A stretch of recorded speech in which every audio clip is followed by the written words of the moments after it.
Larry Swasey on your right. You got Jeskai Aggro against Sultai Reanimator. It should be fun to watch here between these two players. And two players I know, I'm sure know each other quite well. Yes, I have to imagine that's the case. The Swasey Shuffle, as Larry is known. Actually, a really good Facebook follow. He's got a good sense of humor. Kevin Jones going to start things off with a Temple of Triumph. You saw Swasey start with an Opulent Palace. Swasey will draw a card. Sidisi is what he's found.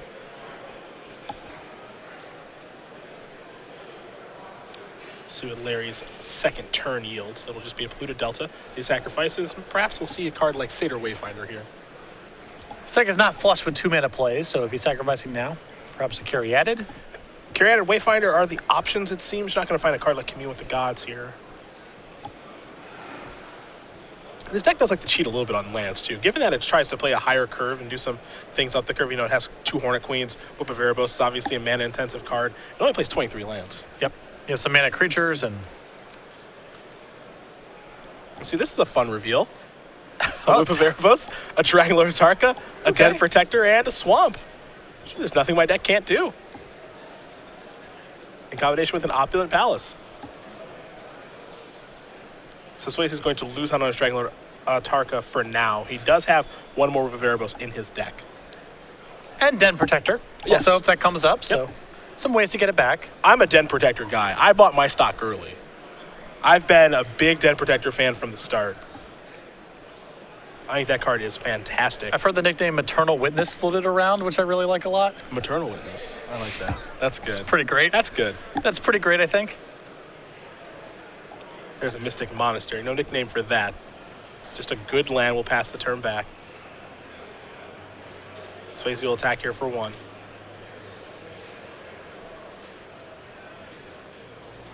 There's land number 4. Sidisi number 1. Trigger on the stack. Lightning Strike hit. Which means that even if Swasey hits a creature, no zombie will be coming. He would have hit with 2 Coursers and a Hornet Queen. Lightning Strike stopped that. But another Hornet Queen in the graveyard, which is where you want it. Yep. There's Goblin Rabblemaster. I imagine Kevin Jones hasn't played too many turns without that card either. Mystic Monastery, the Goblin token will come across for 1.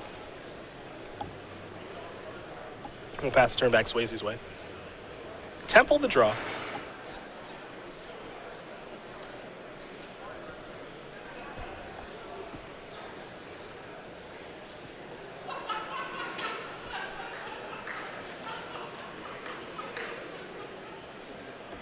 There is the Temple. Take a look at the top card, Will Swasey. He'll leave that card on top.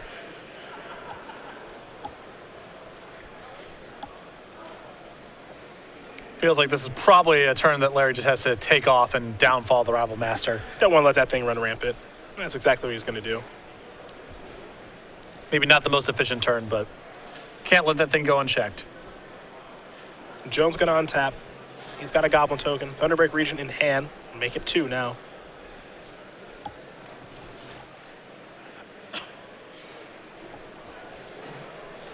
And he will deploy 1 of those. The follow-up is another Mystic Monastery and a passing of the turn for Kevin. Number 2 on our Season 2 Open Series leaderboard. If things ended today, he'd be going to the Players' Championship. And we know he wants to go back.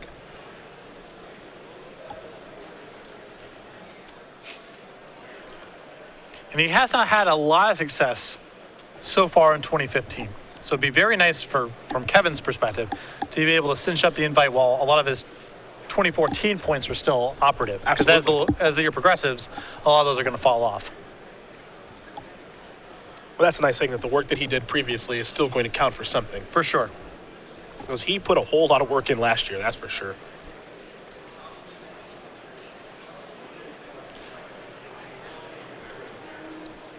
Now, Whip of Erebos here from Larry is a very threatening play on the other side of the table. I do not believe Kevin can get it off the table game 1, and him getting back a Hornet Queen at this spot is big-time trouble. Because Kevin's just all in the air, and he's got some removal spells. These are the exact type of hands where Whip of Erebos getting back Hornet Queen shuts the game down. Yep. You've seen Kevin slow down quite a bit here. I think he realizes that he's in some serious trouble now. And another Thunderbreak Region isn't bad. And he has a Mantis Rider in hand too, so typically going to the air against this type of strategy is actually a really good idea. The problem is that, Larry now has the ability to contain the Thunderbreak regions without having to target them because of the Hornet Queen. So they lose a lot of their potency. There's an attack for 4 by Kevin. The follow-up is another Thunderbreak region. He's got Wild Slash at the ready. He'll pass a turn back. Perhaps he is hoping that Swasey will not bring back that Hornet Queen this turn. I'm not sure if Swasey has anything better to do for the turn, but given Kevin's board, you have to imagine some insects are coming. Yeah, I mean, he's got 3 flyers between the 2 he has in play and 1 in his hand, a Valorous Stance that can protect a creature, a Wild Slash that can remove a token, and so Kevin's plan might just be to say, all right, well, I'll slog through all the tokens here. It's going to require most of my resources, but the alternative to that play is Kevin just saying go, which is not a tenable position. I don't think that's a great alternative, No. to say the least. So he can use a lot of resources slogging through it, which I believe is what he's going to have to end up doing here. There is Thunderbreak region. Very, very powerful card. We saw Chris Van Mater use this to great effect in Syracuse a couple weeks ago when he did win the Standard Open there. Saw 2 different green-red dragon stacks make the top 8 of the Pro Tour. So Thunderbreak region, very powerful card. We're going to go with Dragon Lord Atarka here, Will Swasey. Now the difference here, and trust me, this is still very powerful, is that the lifelink was going to occur with Dragon Lord Atarka when it is breathing fire on these creatures, and also when it hits Jones here in a minute for 8 points of damage. So this is still very, very powerful. Yeah, on the surface, it looks like Larry's taking a bunch of damage this turn, but that's actually not how it plays out at all. He's clearing up the board. He's going to gain 8. Let's make it 9 with that Satyr Wayfinder attack as well. Kevin might Wild Slash the Satyr Wayfinder, but it looks like he's not going to. No, I think that Wild Slash is going to be on probably a Hornet token lockdown or just some other spot, maybe burning out Larry, but he's not using it on Wayfinder. Carry at it as the follow-up. Dragon Lord Atarka will be exiled thanks to the Whip trigger.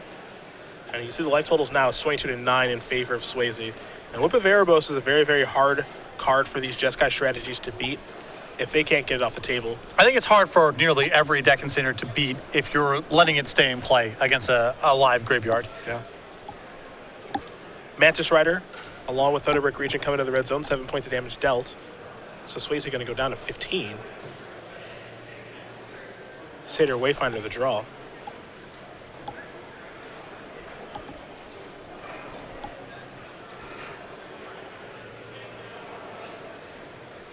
A lot of powerful things going on here for Swasey this game. And it seems like he is a favorite to win it, just has to make sure that he closes it out appropriately. And 7 mana is pretty nice to have here as it allows him to activate Whip and cast Hero's Downfall if he's feeling so inclined. There's your Whip activation. Here's Hornet Queen, which means 4 insects will be joining it.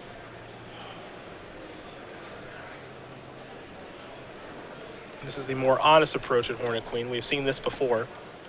If you paid attention to the Pro Tour coverage or Sam Black's articles this week, the Hornet Nest Roast combination. Oh, yeah. That's a real humdinger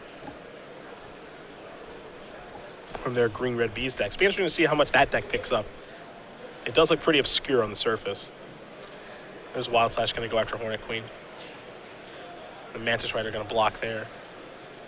So Kevin looks like he's trying to preserve his life total here too. Though I'm not sure what the long-term plan is here from this spot.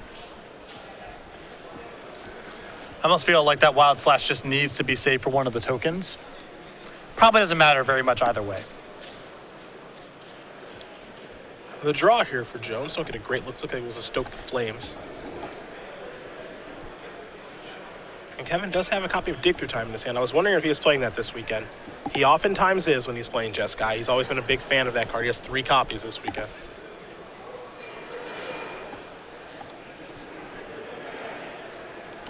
But I think at this point, there's just been too much damage done with the Whip of Erebos. Larry's life total is higher. He's got the better board. He still has even a downfall in his hand that he hasn't had to touch yet.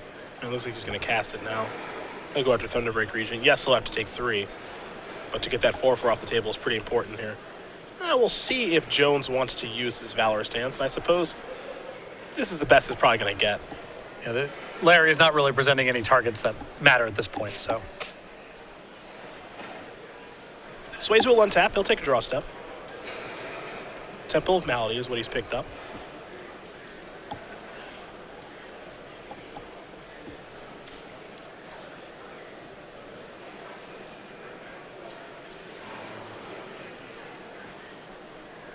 Swasey reaching for some mana here. We'll see what he wants to do with it.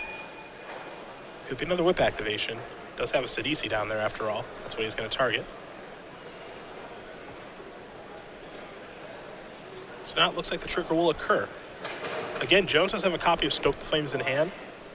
Or he could stoke that with the trigger on the stack. But again, I'm kind of with you. I'm not sure if that gets him anywhere. Yeah, I don't think so. I mean, maybe Kevin wants to do it this turn, but I just don't see any of those kind of exchanges allowing Kevin to make some forward progress here. And Kevin's going to let that happen. So Thoughtseize, Urborg, and Sidisi are the cards that are turned over. The zombie token is here.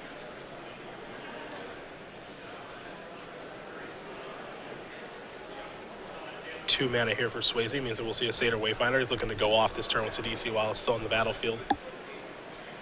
That'll happen. A Satyr Wayfinder, a Sylvan Caryatid, another Caryatid, an Opulent Palace of the cards. Opulent Palace, of course, will go to the hand. The rest will go to the graveyard with Sidisi in play. A creature to go to the graveyard. So that means another zombie token.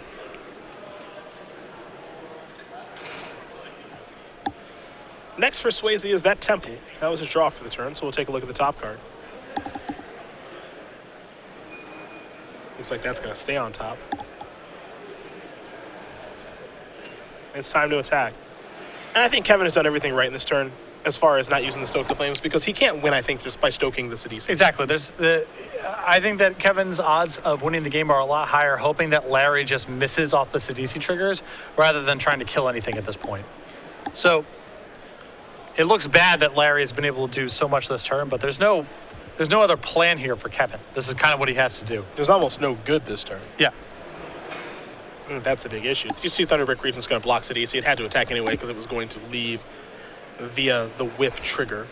So might as well get in some damage, gain some life while Whip of Erebos is in play. Kevin going to tap 3 mana. Looks like it's time for a dig through time. He's going to need some serious help right now. But this is a good place to start if you're Jones.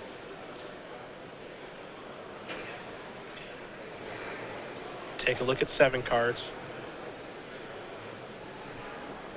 Now, one card to keep in mind here is a card like Soulfire Grandmaster. Yeah, and that's another reason here for Kevin to not use the Stoke the Flames last turn. Is one of the ways for him to kind of claw back into this game is just by setting up Soulfire Grandmaster plus Stoke on the rebuy and be able to contain the damage race that way. It's a long shot because he's really behind on the board here, and Larry's going to be able to continue to pressure his life total and add things to the table, but a plan is better than no plan. Yes. Yes, yes, yes. And we can't forget, too, that if things go accordingly here for Kevin, he'll be able to rebuy Stokes, as you mentioned, but also those Stokes be gaining life. Mm-hmm. That'll keep his head above water. It will take a long time to shoot down all of these insect tokens, but again, this is better than nothing. And so Soulfire Grandmaster is an avenue for Jones to potentially win this game. He'll draw a card. Looks like Stormbreath Dragon is what he's picked up here.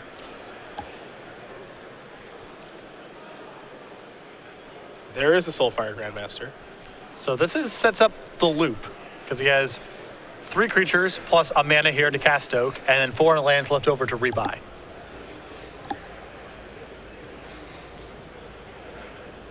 It is pretty telling about this Jeskai deck that Kevin can potentially work himself out of this situation.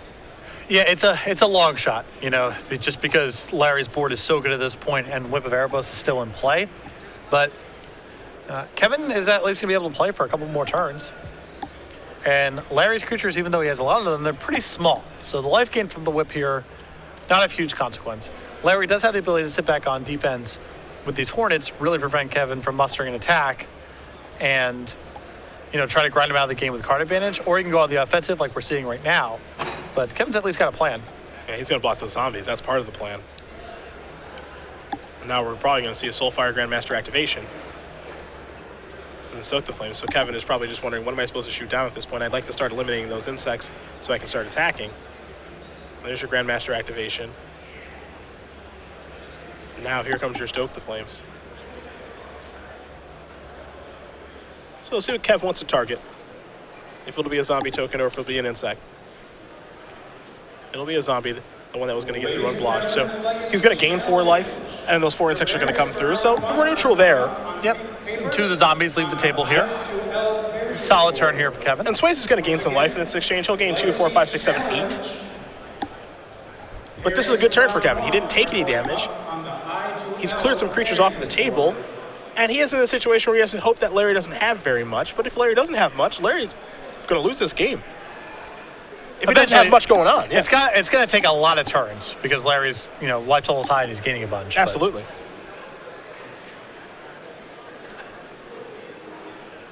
But he's in some trouble here. Now, if he has removal spell for Soulfire Grandmaster, life is pretty good. And it looks like he is morphing a Den Protector right now. There's Opulent Palace. That's the land for the turn. And there's a passing of the turn.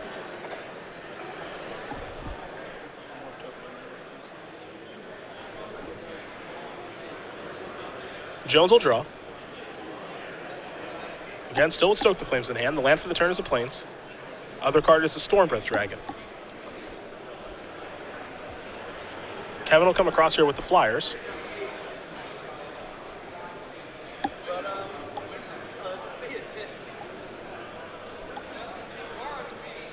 And he'll just pass the turn back, get ready for what he did last turn. Yep, he's got now just 8 mana, so he can do it au natural. Yep.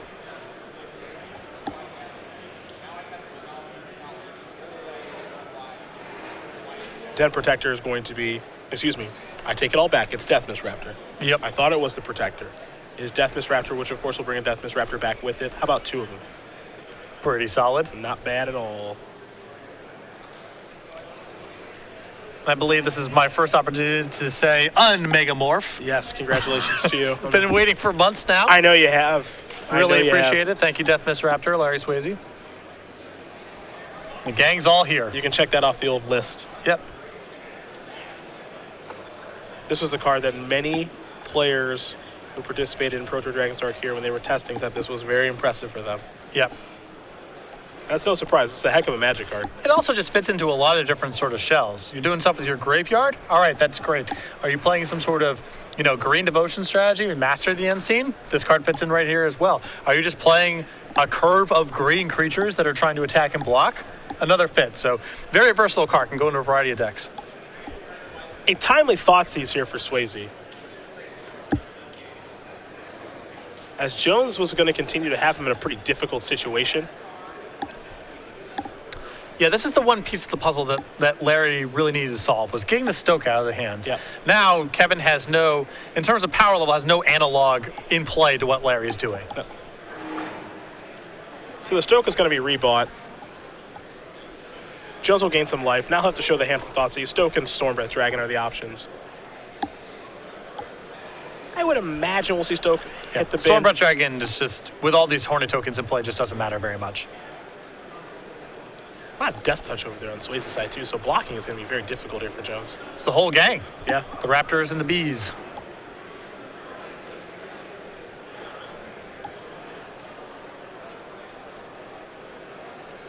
Yeah, all the Death Touchers will come into the red zone.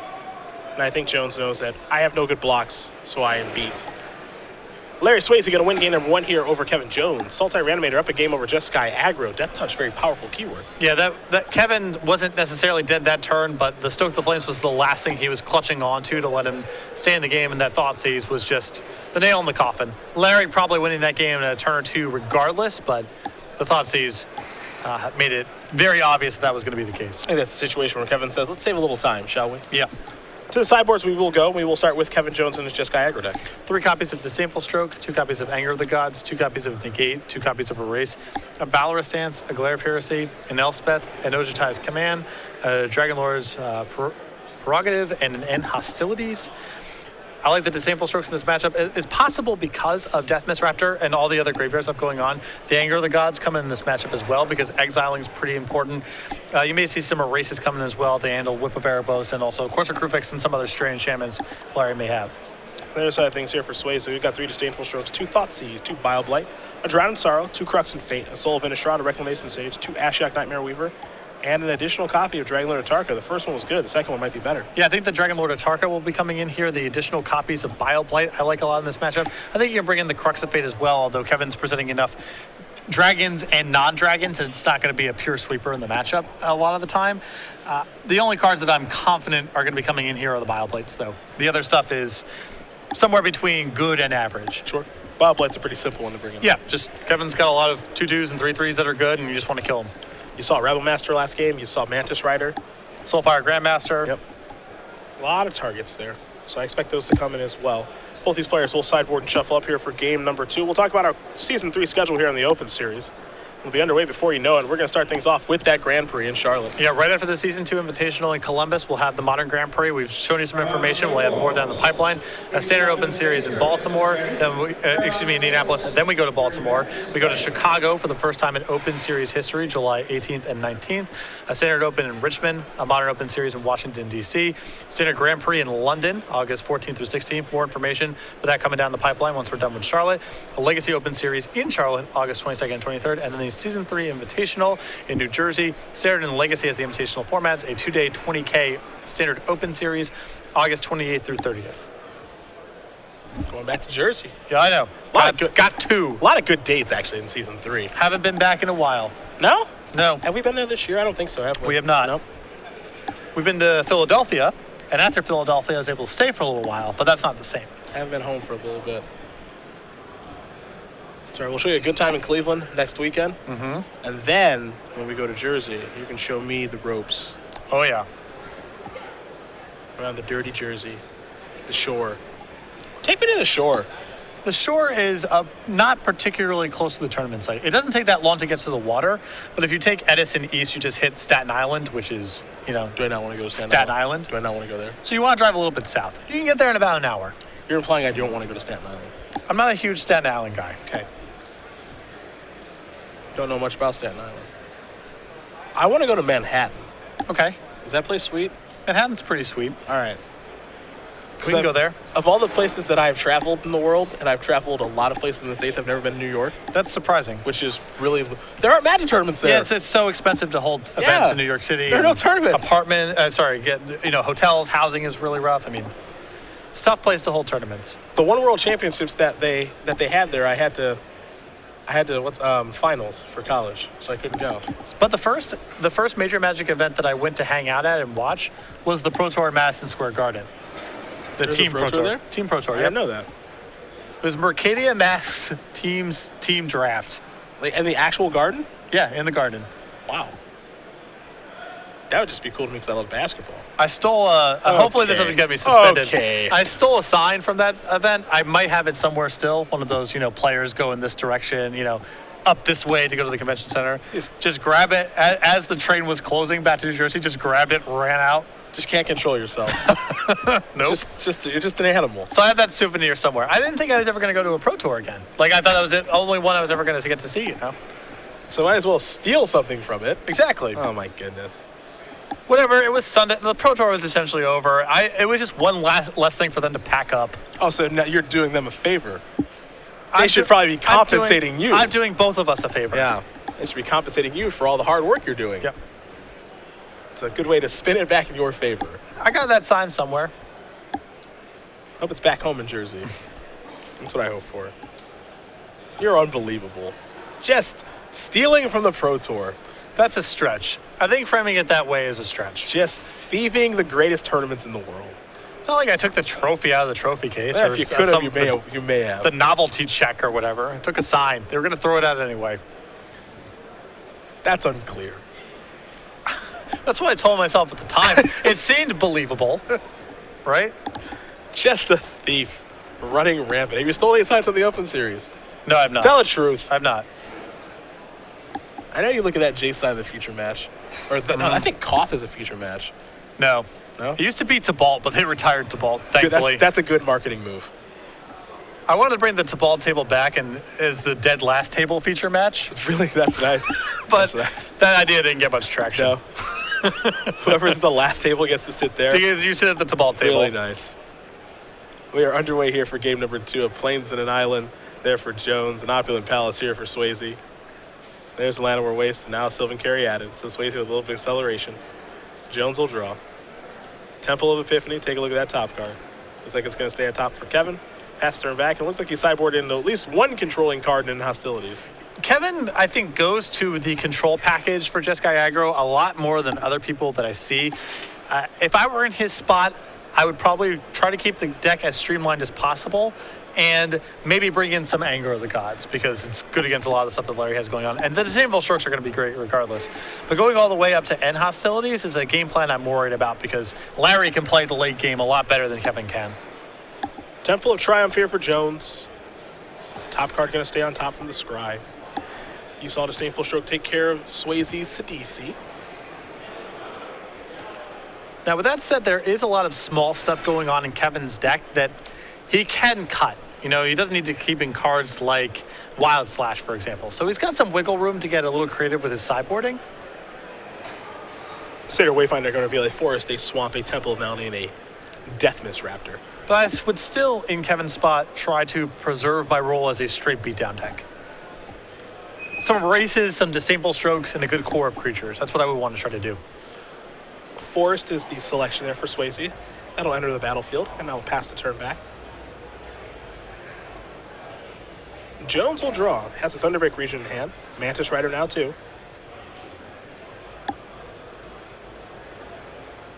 That's land number 5 in Flooded Strand.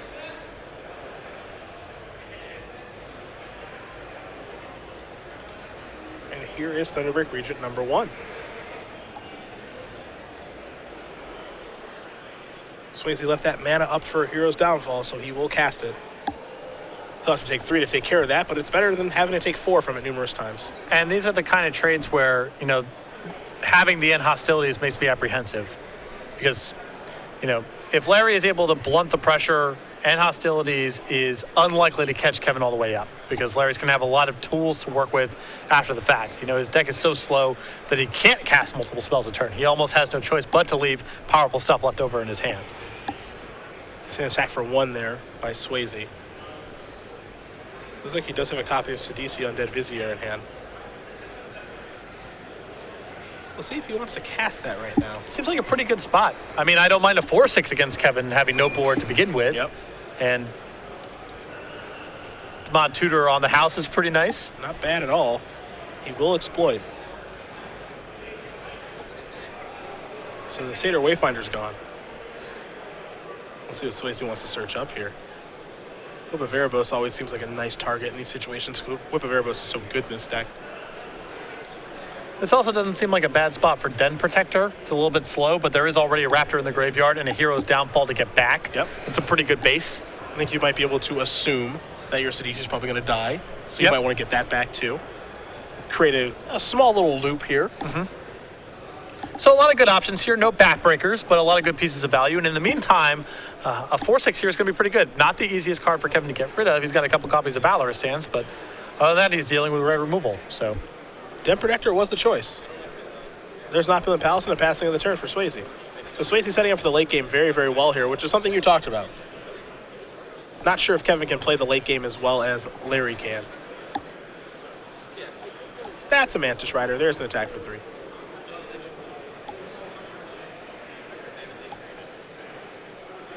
Head back Swasey's way. Deathmist Raptor the draw. In for 4.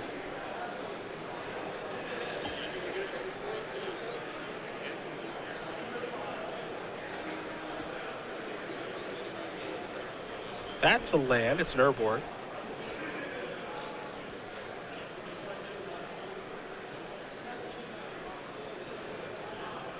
See what Swasey has now. Might be time to go morphing, perhaps. yeah, he's picked up a Deathmist Raptor, which allows him to just play 2 morphs if he wants to. Just make that end hostilities look good, that's for sure. I'll just pass the turn back. Just 1 morph.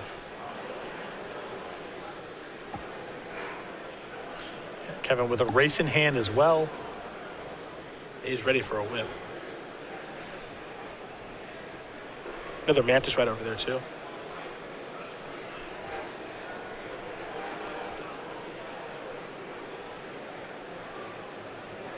dig through time as well if we want to go a little bit longer. I think Kevin needs to just keep playing to the board as much as he possibly can at this stage. Capitalize on, Larry's taking some shots here. He's at 13 now, maybe falling to 10. I don't think he wants to take it a turn off to take some time at this stage. Especially becomes a lot easier if he's forced to pull the trigger on End Hostilities. He might lose a creature in the process. You get another spell in the graveyard. So I think Kevin just needs to keep casting his stuff, and then if he gets around to a spot where he can dig through time later on, it'll be a lot cheaper. He's going to search for an island here. So Kevin will give his deck a healthy shuffle.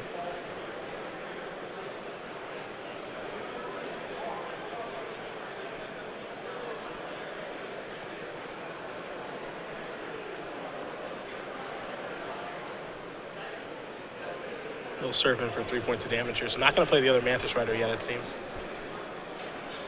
Respecting the possibility of Bioblight. Completely understandable. I think maybe the thought process here is maybe I can get Swasey to put something else in the battlefield and sweep away with End Hostilities. Get to cast Dig on the end of Larry's turn, and then Hostilities everything away. Potentially. There's Murderous Cut. Please come up to the stage once again. Well, now this seems like a great opportunity to cast End Hostilities. If you're going to have it, now seems like the time.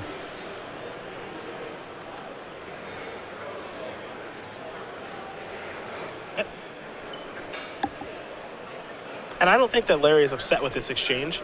And this is part of the reason I think that he played Death Raptor this turn instead of Den Protector. Exactly.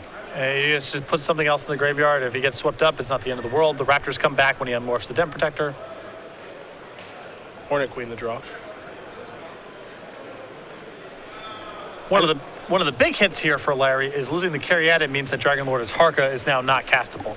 Yes, that is a hit and a touch on the annoying side, but I think that this turn is so good for Swasey. Yeah, it's not the end of the world, but it is something to keep in mind. Before he had access to Dragon Lord Atarka, and for the time being, right now he does not. Because now he gets to play the Den Protector, face down, he gets to unmorph it, return something, get those two Deathness Raptors back, and that's a heck of a turn right there. And he's got some really good ones to get back too. Just the spells in his graveyard as well. Yeah.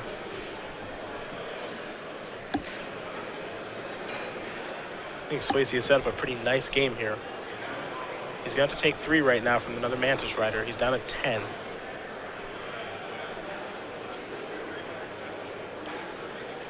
But the unmorphing of a Den Protector is going to bring a lot with it. Deathness Raptors will come back.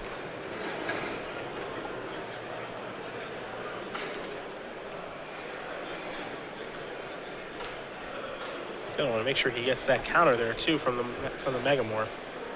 That could be important in this situation. He's going to get Murderous Cut back, I think.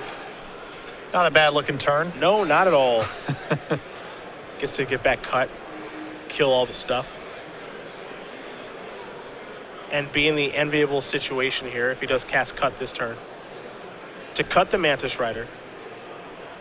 And then he's got 2 7-mana spells in hand. And Dragon Lord Atarka and Hornet Queen. So now he's in the position where if I draw a land, it's good. If I draw a spell, it's good. Yeah, everything is good at this point. Yep. A small consolation here for Kevin is the fact that this Mantis Rider dying is now the 6th card in his graveyard. So with the 2 mana left over, he does get the opportunity to dig through time. He's going to take that right now. Yeah. I think it's smart to do it right now because he's playing Insult Reanimator. Could have Disdainful Stroke or Negate. Yeah, sometimes that deck has those cards in some varying numbers. Swasey, for example, does have 3 Disdainful Strokes in his sideboard. So I think it's very smart to do this now if you're Kevin. You're not working with perfect information for what to find, but I think you're working with enough information on what to find at the dig through time.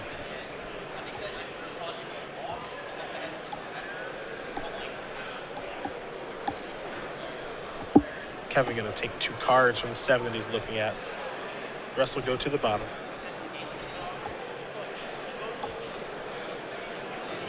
So now we're going to head back Swasey's way. 9 power in the battlefield, basically out of nowhere. Jones down to 5. Didn't get a great look at Swasey's draw step. It was just a hero's downfall, which is still okay. That's great here. At this point, he's really only worried about another sweeper individual creatures or individual removal spells, that's not going to do very much for Kevin.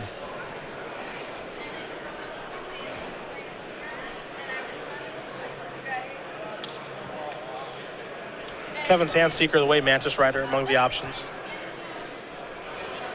Mantis Rider's where Jones will start. He'll come across here for 3 points of damage, or at least try to, but Swasey's going to cast Hero's Downfall. Says, I'm not even willing to take this hit. I want that creature off the table, please. And Kevin Jones is going to send a hand. Larry Swasey is going to win this match over Kevin Jones, 2-0. Sultai Reanimator will take care of Jeskai aggro pretty easily, it seems. Yeah, Larry, I think, had a very nice draw there, a very resilient draw. I think Kevin's game plan for the matchup there, because he still has things like Seeker of the Way in the deck and so forth, he's trying to play a little bit of offense, play a little bit of defense, and hope that the fact that he's got a variety of different things to play around and a relatively high power level can carry the day. But his post-board configuration is not nearly as smooth or streamlined as Larry's, and Larry won pretty comfortably. Yeah, it did seem like it was a pretty comfortable win for Swasey in that match. And, I like the adaptations that have been made to this Sultai Reanimator deck. You see it a little bit in Ross Merriam's build that he's playing, but you see it more so here in Swasey's build with Den Protector, Deafness Raptor, the splash for Dragonlord or Tarka. It really opens up what you can do. Mm-hmm. And I'm not opposed to these sweepers altogether out of Kevin's sideboard, especially the Anger of the Gods, because he